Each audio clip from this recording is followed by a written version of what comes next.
First of all, thank you very much, Jason and Elizabeth, for your very hearty welcome. And also thank you very much to the LePage Center for having me. And thank you all for coming to this talk. So my name is Manjeet. I work at SOAS, School of Oriental and African Studies, and I'm going to tell you a little bit about the Decolonizing the Curriculum project that I've been involved with, and also what decolonizing means to me. In our present moment, the idea of decolonizing spreads far beyond the curriculum. The Black Lives Matter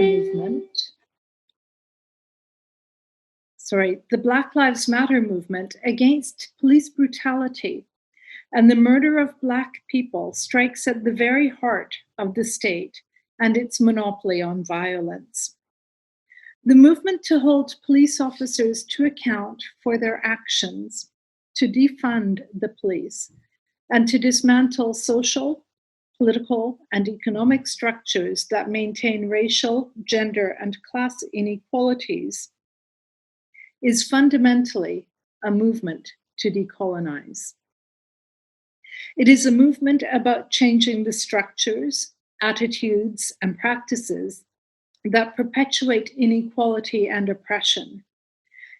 In their statements in support of Black Lives Matter and against the racism that led to the murder of George Floyd, both the British Political Studies Association and the American Political Science Association recognized the need to address the lack of inclusivity and critical thinking in our disciplines that perpetuate racist and I add sexist and classist attitudes.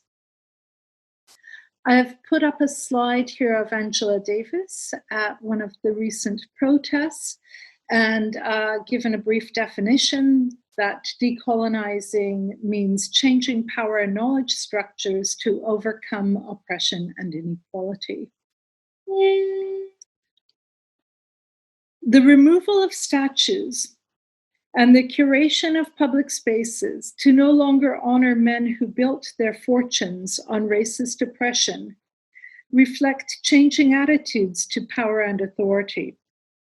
The demand for a more diversified academic curriculum that locates knowledge in a greater plurality of authors also includes a desire to shift the location of power and authority to include the voices of the marginalized, of those who, until relatively recently, had been excluded from public spaces, from voting, from educational institutions, and from political life.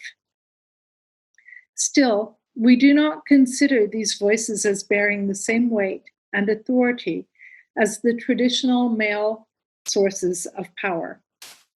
By their very presence, these marginal voices challenge the powers that be and shape public debates. This is a statue that was made recently by an artist called Mark Quinn. And it was made of a woman protester at the recent Black Lives Matter movement. And when they took down the statue of Edward Colston in Bristol. So the statue, the plinth that's empty there, you see on the side, was taken down and she replaced it, but it's now since been removed. Oh, sorry. To me, a big part of decolonizing is about unlearning deeply held attitudes regarding who we deem to be a figure of authority and questioning why. By learning that knowledge is not produced solely by a particular class of people, we open up the space to reconceptualize power and knowledge structures so as to reflect the plurality of the world we live in, but also to address the oppressions that are socially constructed and upheld through the educational systems and curation of space. Much is at stake in this moment, and it is critical to reevaluate what it is we teach, why we teach it, and how we teach it, and to consider who we honor as holding authority, both in the public space and the space of knowledge. Now, decolonizing is not a recent struggle, and the term isn't recent either. It was used it has been used rather, both with respect to political emancipation from colonial domination and educational liberation from knowledge structures that maintain hierarchies by justifying the authority and power of some over others. In terms of education, knowledge can liberate by creating spaces of equality where we learn as equals who share in the production of ideas. So decolonizing was first used in the 19th century. It was used in writing, it was used by a Frenchman called Henry Fromfrede. In 1848, he wrote a text called, on actually, the decolonization of Algeria.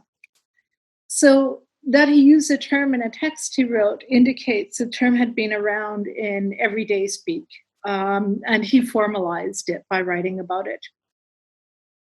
So it was used initially in anti-colonial movements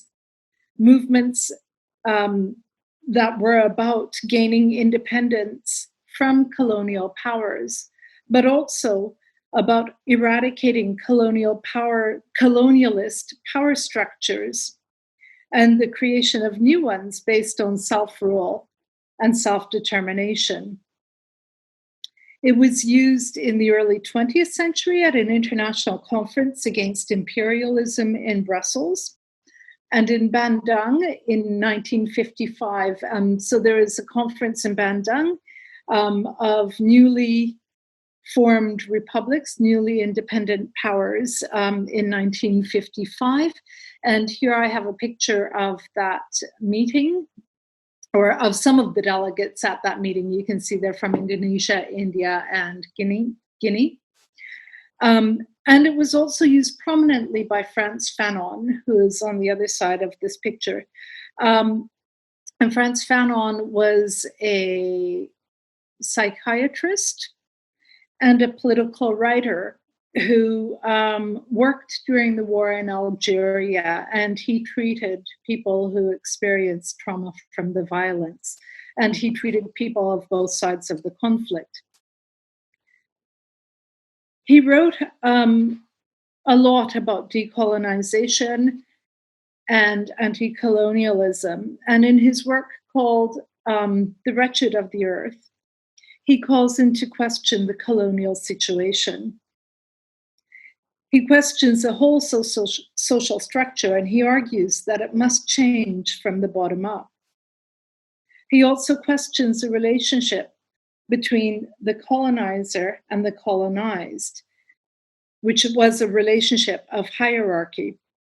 So he argues that this relationship has to change. And in this work, he discusses anti-colonial revolution, and he regards it as a political act that questions, challenges, overthrows systems of power and knowledge that serve to oppress.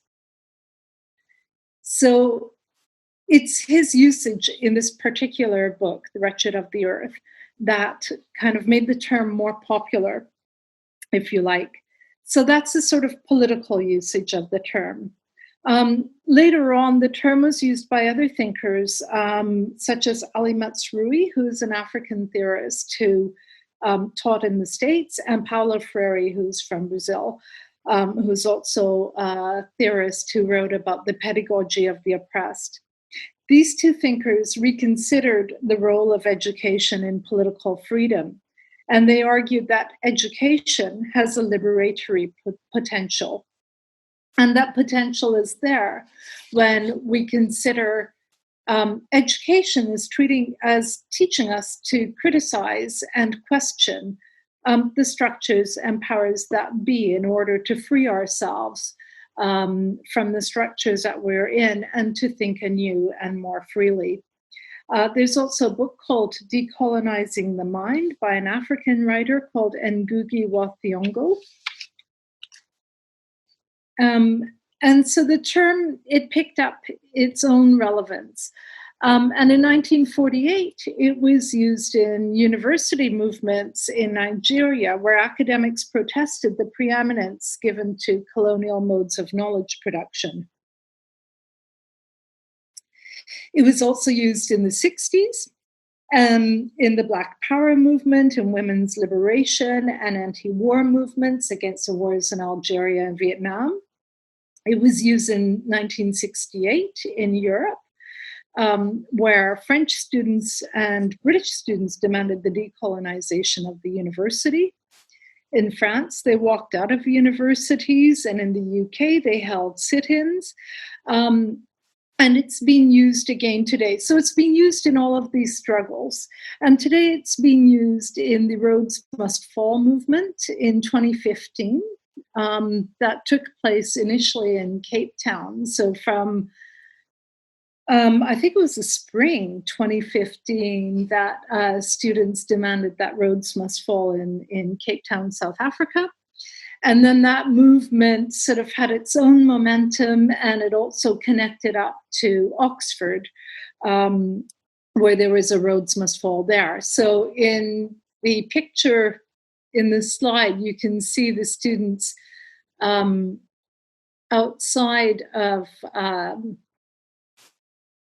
the university and in front of the statue of Cecil Rhodes. And then there's another picture of Rhodes Must Fall with the cardboard on it, which is Oriel College in Oxford. And you can see a very small statue at the top there, which is a statue that students wanted the university to take down. That was in 2015. This summer it's been taken down, reluctantly, but it has now been taken down. And then there's another picture of decolonized education, Rhodes Must Fall. So here we have these symbols that come together, where Cecil Rhodes was a colonial settler who supported the imposition of colonialism and segregation or apartheid in South Africa, and also was part of Oxford University and funded many students to study at Oxford. So we've got here a mixture of the sort of the power structures of colonialism as well as the educational ones that intersect in this one particular instance. In Cape Town, Black students protested against the imposition of knowledge from Europe, of Eurocentric knowledge. They argued that they wanted to learn about more local knowledge rather than a curriculum that was fit for people in the UK, in Manchester or Oxford. So that was part of their protest, and that led to this notion of desiring a more diverse curriculum that includes more women and people of color and different understandings of knowledge. In that year, in 2015, at my university at SOAS, students set up a Decolonize Our Minds Society, and they had various talks about this. At that time, I started to change my curriculum to add more women and people of color. And so there was a sort of snowball effect. Eventually at SOAS, we set up a Decolonizing the University working group and have been looking at how to decolonize the university in all different aspects. So just before I get into that a little bit more, I wanted to mention in the pictures I have here, on the opposite side to the Rhodes Must Fall pictures, there is a picture of the movement in May '68 in Paris. And then the red-fisted hand is one of the one of the posters that was made for the movement in May 68. And it's a symbol that we can see across a lot of these images. And then in the middle is the one of the two athletes who won Olympic medals in Mexico City in 1968. And they gave the Black Power sign.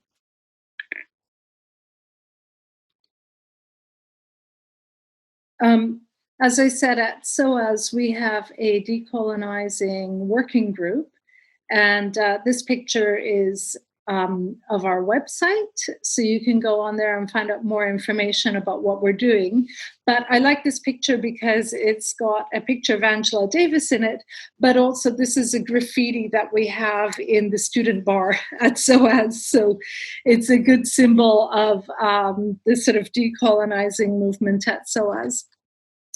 So decolonizing goes beyond just changing the content of university curricula, and it's not simply about just adding different voices. It's about adding those voices in a way that connect into the debates that are already there, because these voices are part of these debates, and quite often they challenge ideas and criticize them, and they come from the margin. But as we teach courses, we tend to construct our curricula on the basis of mainstream thinkers, and women and people of color and all of these other marginalized voices are neglected and or silenced.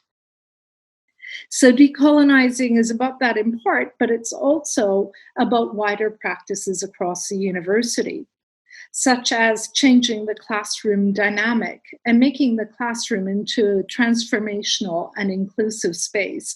And this goes for the university on the whole. Decolonizing the curriculum and the university is about transforming the university itself. So one way to do this is to learn about each other and to learn about the backgrounds of our students and faculty, and the positionality of where we as learners are coming from. Because where we come from shapes how we understand and how we see the world, and it's an important part of our learning and what we consider to be knowledge. There are other things too, because as our universities grow and there are people from a greater diversity of backgrounds, it's also about being more inclusive. And so a lot of students don't have parents who went to university. They're not from middle class university educated backgrounds, and they don't necessarily have the tools when they get to university or speak the language of those who come from educated backgrounds or families. So just simple things like knowing what's expected of them. Someone was saying at a talk I was at yesterday about knowing what is an office hour. For some students, they don't necessarily know that. Like they might think that you're just in your office, but actually an office hour is for them to come and talk to you. So they're just like these little everyday practices that we take for granted, but that can be actually a little bit daunting or exclusionary for someone who's not from, who's never been to university before.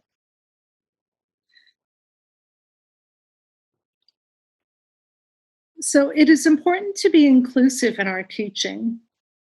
Many argue that a diversified curriculum reflects the diversity on campus and hence includes diverse groups in their learning. This is an important argument. However, I don't think this is sufficient reason to change the curriculum and how we teach.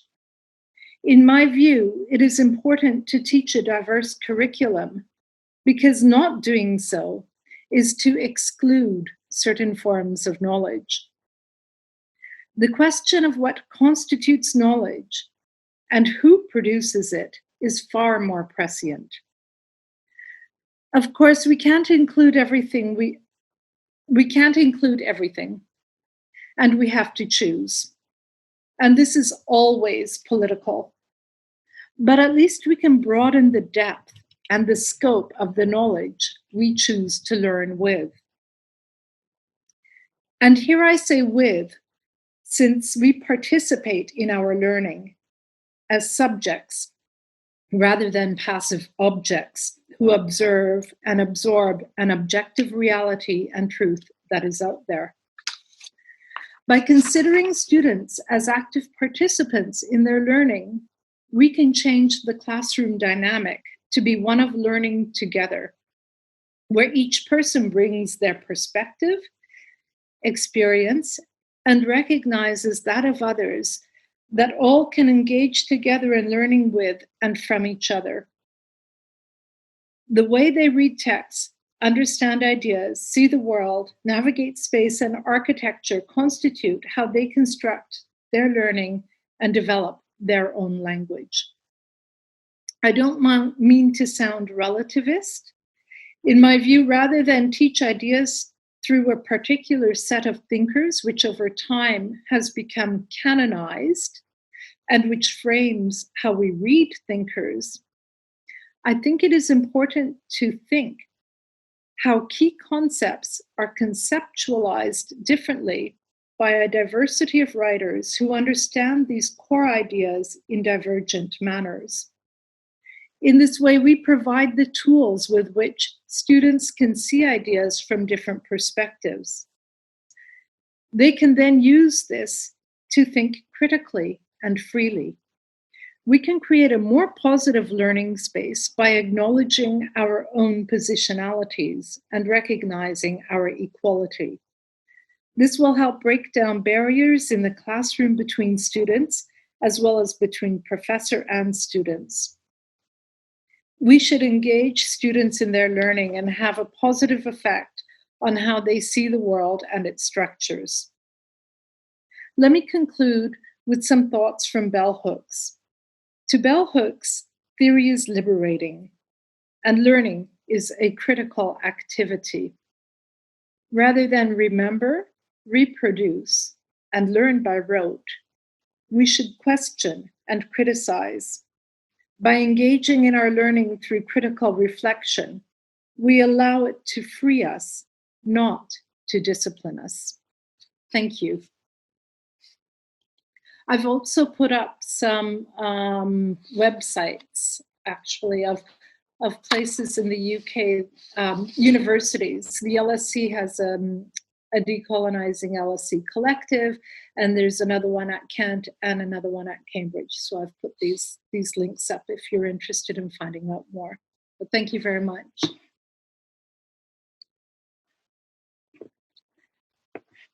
Okay, great. Thank you. Thank you so much, Manjeet, for this excellent introduction. And I hope that all of you will join the conversation.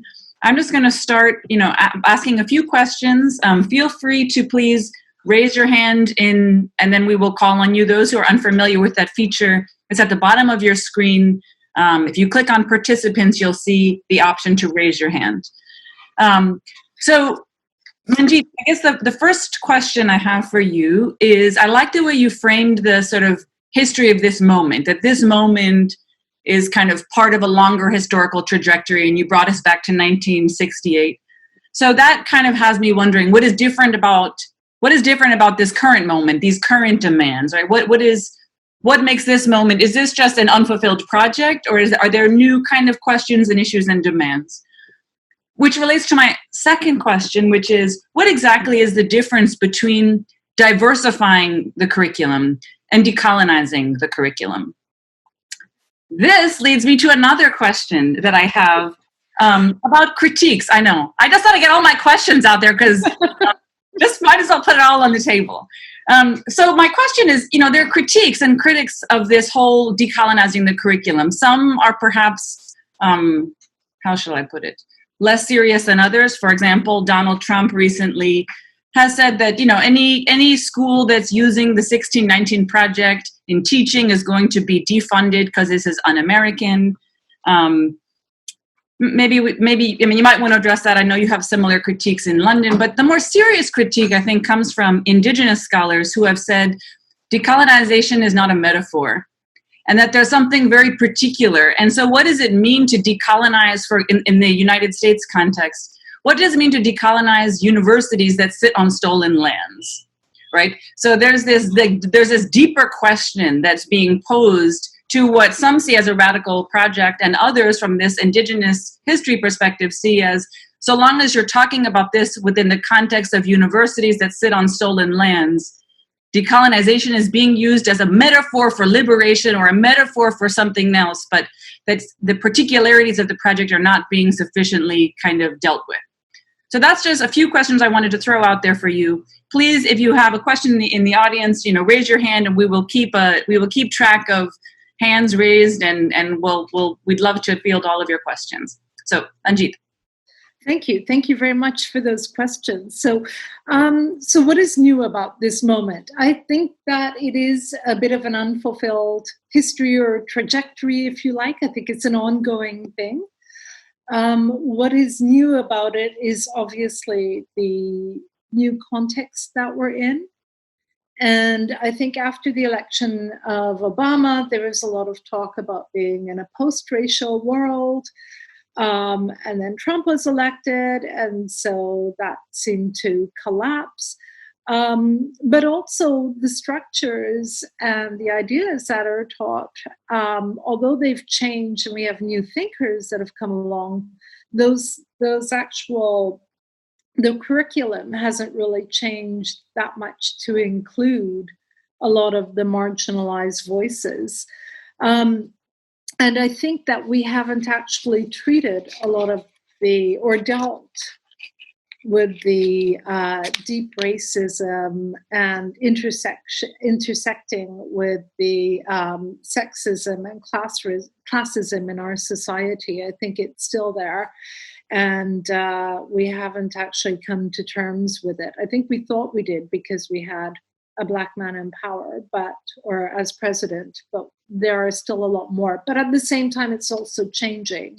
And there's a changing demography as well within universities. The diversity of lecturers and professors is a lot more different than it had been. And I think that's also what's brought this debate to the fore. And a lot more work is being done on the history of colonialism and rereading ideas in that context, whereas before we would sort of gloss over some of the things. Now we're looking at things in a deeper historical context that has to do with colonial empire. So the difference between diversifying and decolonizing is, I think, so you have the face of diversity, and you can have a lot of people from lots of different backgrounds co-opted into institutions, but they become accultured and institutionalized to the practices of power within those institutions. So rather than shake up the institutions, they become part of the systems of power. Decolonizing calls for shaking up the institutions and changing them at their core, and really pressing them to make good on promises of defending equality and human rights and creating greater freedom, I would think. Now, the decolonial critiques. So, on the one hand, you asked a very important question about the Indigenous critique. I'll start with that and then go back to the one on Trump. So I think that's a very important critique. And I think that there's a really deep point there, which is that, which is about the lands and the ownership of lands and notions of property and conquest and colonialism. So the critique is that decolonizing is a metaphor. You cannot decolonize until you actually relinquish your claim of property rights to these lands that belonged to the people who were there before you came as settlers. And that's a very, very important critique. And it's very wide-ranging because it also goes into questions about the environment and how the land is used and how this contributes to environmental disaster and greater pollution. So that's part of it. And so there's a desire to reclaim those lands and for them not to be used in that way. And yeah, it's a demand of recognition, and it goes beyond recognition and reparation from wanting to reclaim the lands. But I think that you can still decolonize knowledge and power structures at the same time. I don't think it's an all or nothing question. So I think that critique is very, very important, and it's sort of the extreme. And I do think it's right, but I also think that it doesn't mean that we cannot decolonize knowledge. And I think it's very important to do so, because otherwise what we end up doing is learning that knowledge comes from a certain class of people. It tends to be white male scholars that are reproduced within the curriculum. So what I teach in terms of philosophy, we go right back to early classical Greek thinkers, and we tell the story of democracy as it developed through Europe up until now. So I think that needs to change, because otherwise what we do is we consider voices of authority as a particular class of people, and we don't look at other people as being authoritative and having relevance to the world that we live in and constructing our social and political institutions. Sorry, that's a bit of a mouthful. What was the question about Trump? Sorry, can you repeat that one?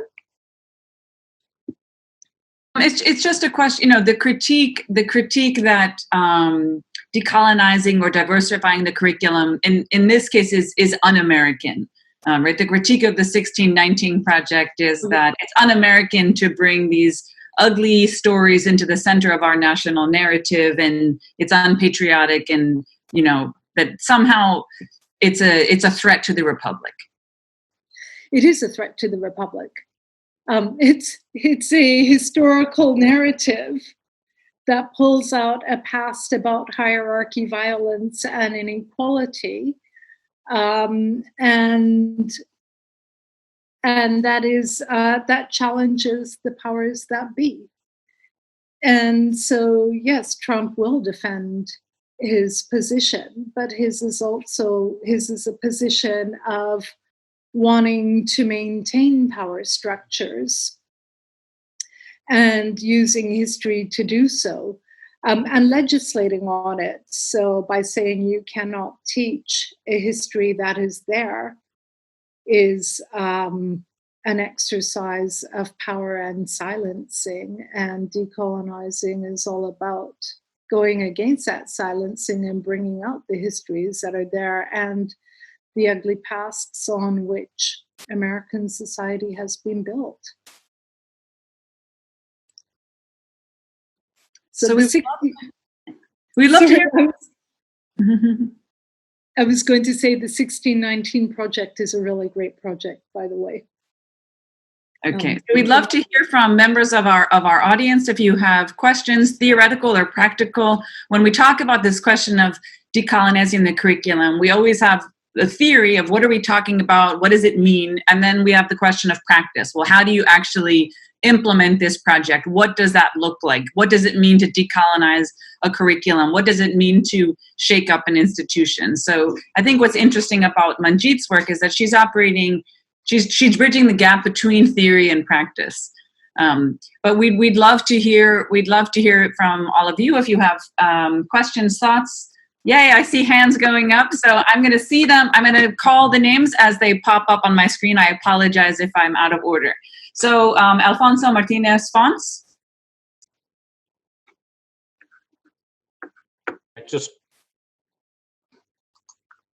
So thank you very much, Dr. Kolsky. Thank you, Manjeet Ramgotra, for a very good presentation.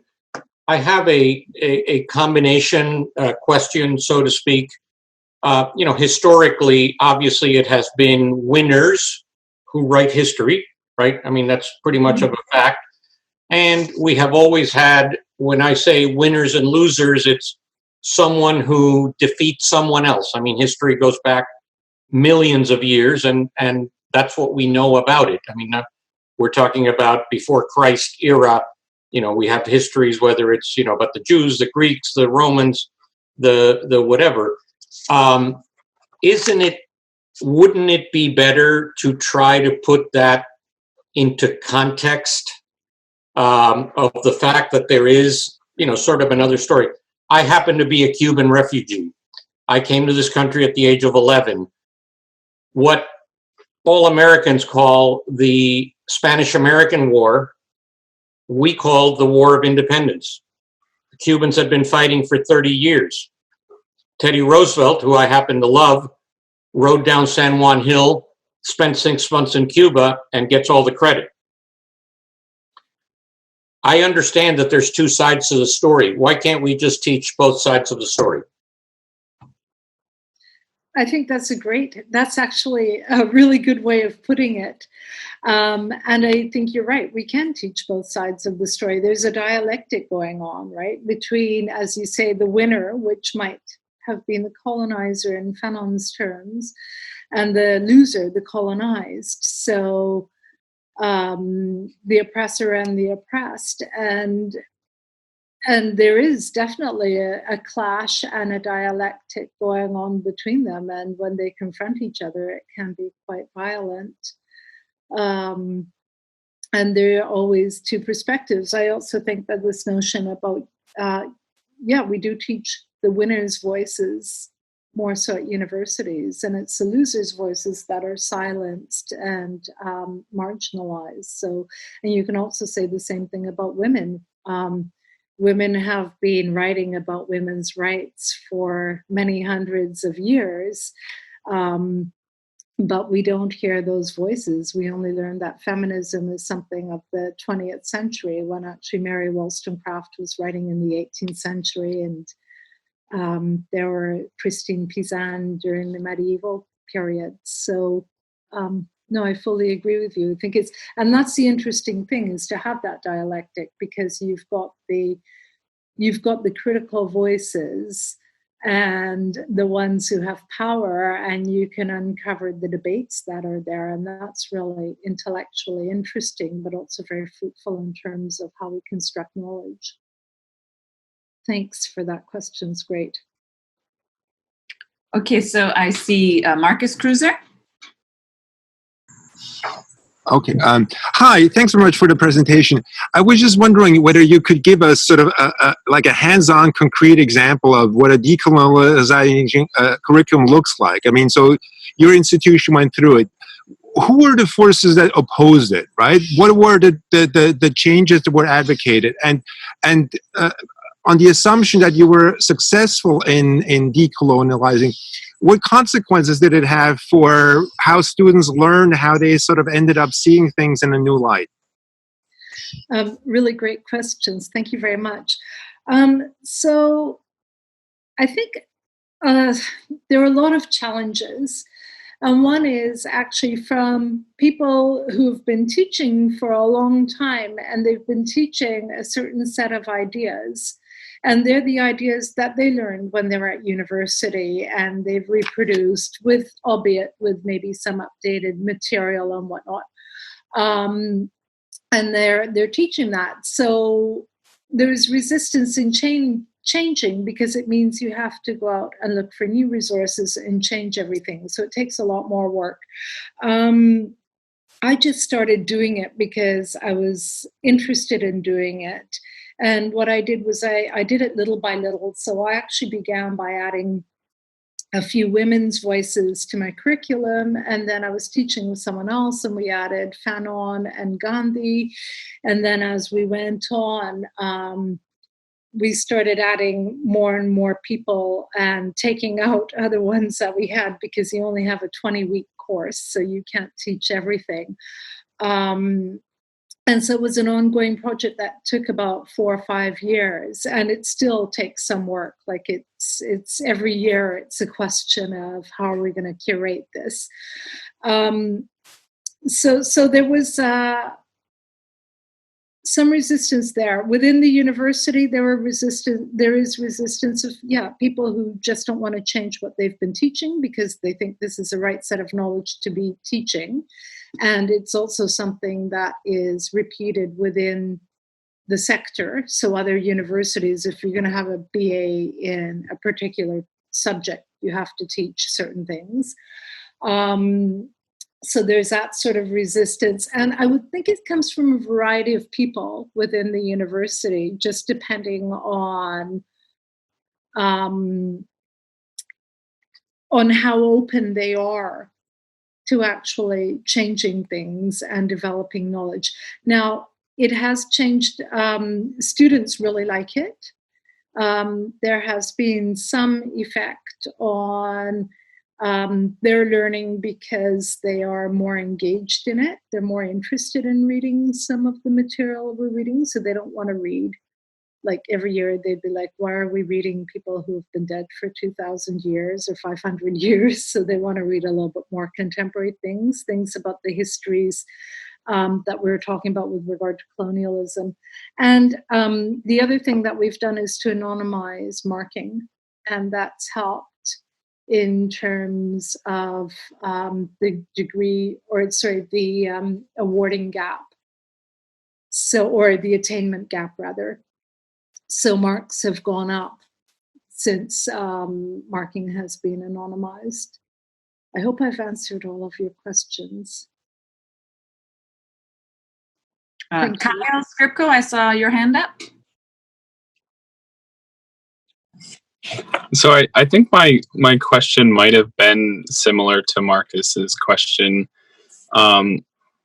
mainly because whenever last spring semester I happened to take Dr. Kolsky's Empire and Decolonization class, and it definitely opened my eyes to like different ways of learning history.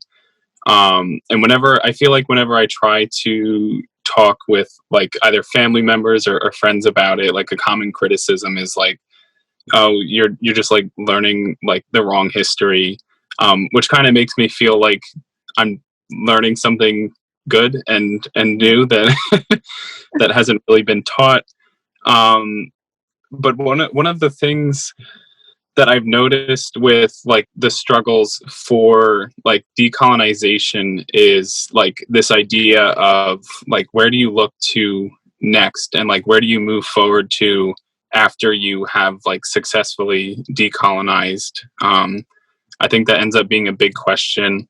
And so I guess my question would be like, what would you propose as like to people who kind of resist this idea of decolonizing education? What would you propose to them as like an ideal decolonized curriculum, which I think you got a lot of the points out previously?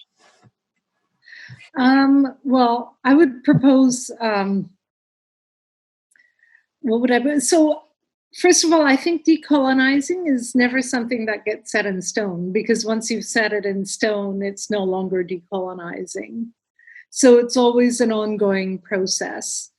In terms of what I would propose, I mean, I think what I've done is I've looked at my course rather than through thinkers, but through concepts and the core ideas that I think students need to learn when they're doing a BA in politics, and I teach first-year undergraduate students. And then I add in some different voices of people who have written about these ideas.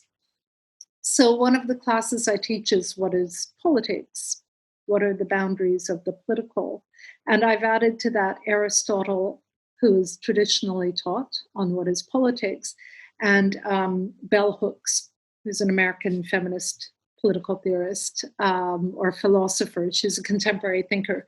And so there are ideas of bell Hooks's idea of political activism and who should be included in the political is very different from Aristotle's, man is a political animal and political activity is the highest of all ends, where, politics is all about propertied men participating in the political and trying to achieve that highest end, and others just aren't capable of doing it because they don't have the rational capacities to do so. So what that does is it juxtaposes two very different understandings, and it also frames the way students will read someone like Aristotle from the present moment. And it sort of problematizes it with relation to real world politics in our moment and time as well. I've also put together a new textbook where we look at different core concepts throughout the history of ideas. So it's not constructed chronologically, but it's constructed with ruptures, and which is more relevant to the real world we live in, because things don't always go on and even continue, and there are always disruptions. And I've organized it again according to core ideas and brought in different thinkers. So there's a section in the book on the social contract and its critics. So we've got traditional social contract theories like Hobbes, Thomas Hobbes, John Locke, and Jean-Jacques Rousseau, but then we've also got Mary Astell, who is a 17th century theorist, Carol Pateman, who wrote a book called The Sexual Contract, Charles Mills on the racial contract. We have another section on liberal modernity and colonialism, where we look at ideas from John Stuart Mill, but also Gandhi and Fanon. So we bring in different thinkers into all of these sections to sort of question and bring in, as I think Alfonso, asked earlier on, the winners and the losers, and put them into a conversation and dialogue with each other.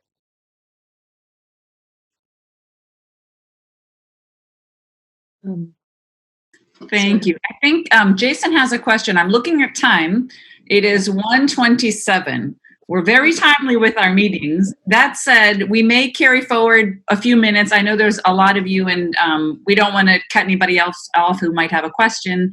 I will just remind you that next Wednesday, September 16th at 6 p.m., we're going to have a panel discussion on the question of decolonizing the curriculum. We have 3 scholars, one from the Villanova Department of History, that's Magan Keita, and then we have 2 outside scholars. We have a professor of classics from Princeton, and we have a professor of Indigenous Studies from Humboldt State University. So we're going to kind of dive deeper into what does this question of decolonizing the curriculum mean and look like from these different disciplinary perspectives. But I will pass the mic to Jason, who has a question. If you need to leave us, we did promise you 1:30. We will not be offended, but we might stay on for a few moments, okay? So Jason. Thank you. And yes, I rambled a bit at the beginning, and I wanted to make sure Dr. Ramgotra gets her full hour. So that's why we'll go a little bit past 1:30, but not too much.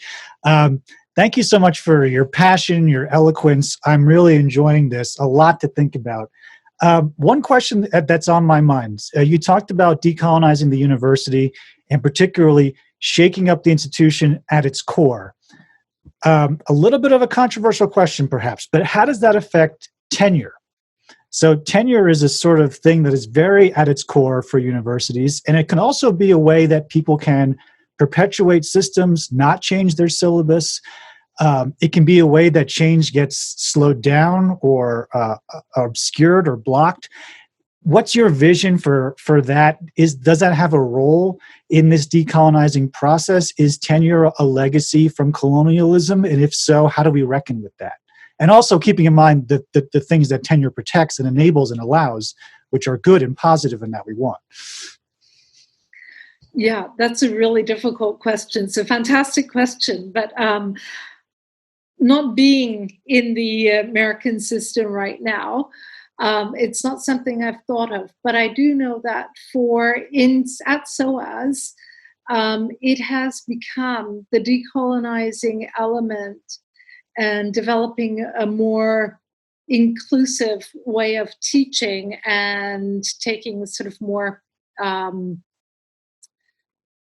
more dynamic approach to actually teaching and to assessment, and all of the other elements that go along with it are now part of the promotions process. So it's been embedded in the university that you have to show that you are open to changing your syllabus, that you're open to looking at new modes of assessment, that you're, that's it, the modes of assessment, and to changing your curriculum. So I guess that's how I would embed it with regard to tenure as well. The other aspect of your question, which I think is really, that highlights and is really problematic, is that a lot of casualized members of staff, so part-time staff who don't necessarily have permanent positions, tend to be women of color and people of color. So there's a real hierarchy within the university institution. And I think this kind of goes back to one of the questions I had earlier on. So you have in the upper echelons of the professorships, mainly white men, and at the lower end of casualized staff are women of color. So that really, it speaks volumes.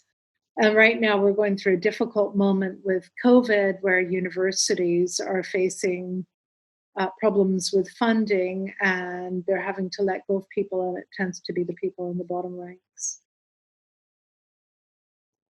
Thank you. Manjeet, I want to raise a comment that was posted in the chat from Mohammed Hamad, who notes, it's not exactly a question, but it's a very interesting comment, so I thought you might want to reflect on it.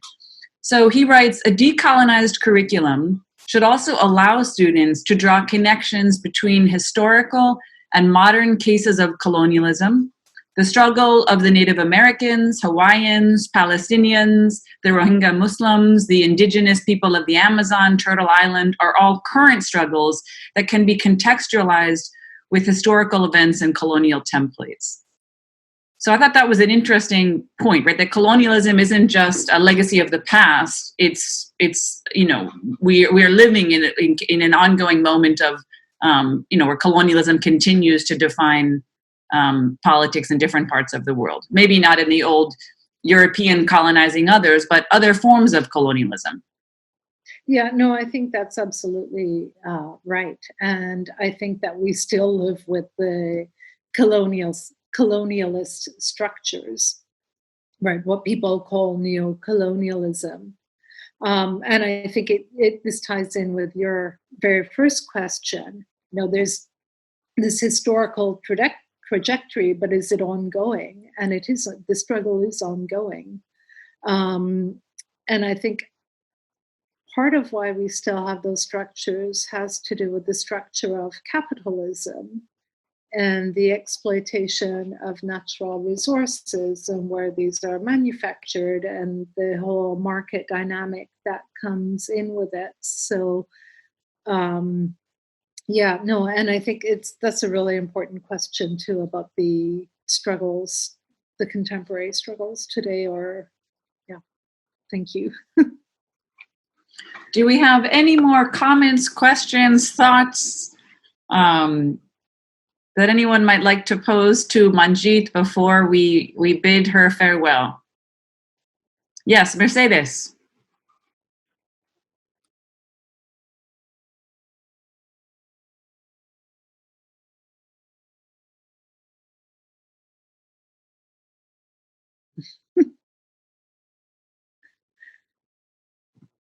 You're still on mute, Mercedes. Hold on one second. Let's see if we can fix that.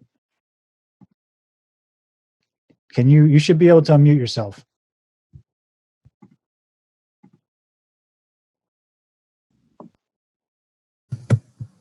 Okay, I was talking, but you could not hear me. No. Thank you for your lecture. I was just saying that throughout the years, I agree with you. I have been including more people in my curriculum. When I teach modernism, for instance, I have ended up doing a totally different thing now by adding more women, by adding people, other people that were more marginalized from the exclusive canon. But I also find that, and I have been including more people from other parts of the world and comparing them with what we are doing. But I find that I am not, that I would like to be taught to take courses so that I could be much more prepared. For example, when I teach modernism, I sort of came up because I'm interested. I started reading Japanese literature, and I found that very interesting how they treated modernism from the Japanese perspective. And that was fascinating. But I think, well, I would love to know how they do this in other parts of the world. But I find I'm not prepared to teach it. So I just thought I wanted to hear what your take on this is. Yeah, no, so I wouldn't be able to teach that either because, I wouldn't know. So I think a lot of it is actually retraining and learning anew and taking the time to do it. And that's why it's a process, because you can't just sort of like, okay, I'm going to decolonize my curriculum and then learn everything new, right? We all have our specialisms, which allows us to get into the subject in general, but we can also, so it allows us to do that, and that gives us the capacities to go and learn other knowledges, as it were, and integrate them into what we already have. But to flip, one way of talking about it is to flip the classroom around, and I suppose you're saying it to flip it in a different sense. But I think that's something that, well, you have to experiment with it, but also it's something that one needs to go out and learn and to develop knowledges. So, but it's great that you're changing it and adding different voices and whatnot. But you're also posing a sort of methodological question. How is it taught in other cultures? And I think that's a really important question, and one needs to actually go and perhaps teach abroad and then adapt some of that. I wanted to come back very quickly, if I might, to the point that Elizabeth brought up earlier on from the chat, and the question of the other, of the struggles in Palestine and Turtle Island that's going on today, that are continuing to go on today, and how all of these struggles, I think, are interrelated and connected. And there's also, I think, in the world, well, we all know this, we're at a very difficult moment where there are more and more authoritarian governments being elected, and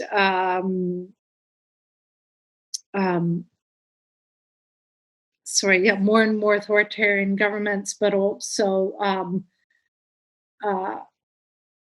just a lot more that we need to be vigilant about and to struggle against.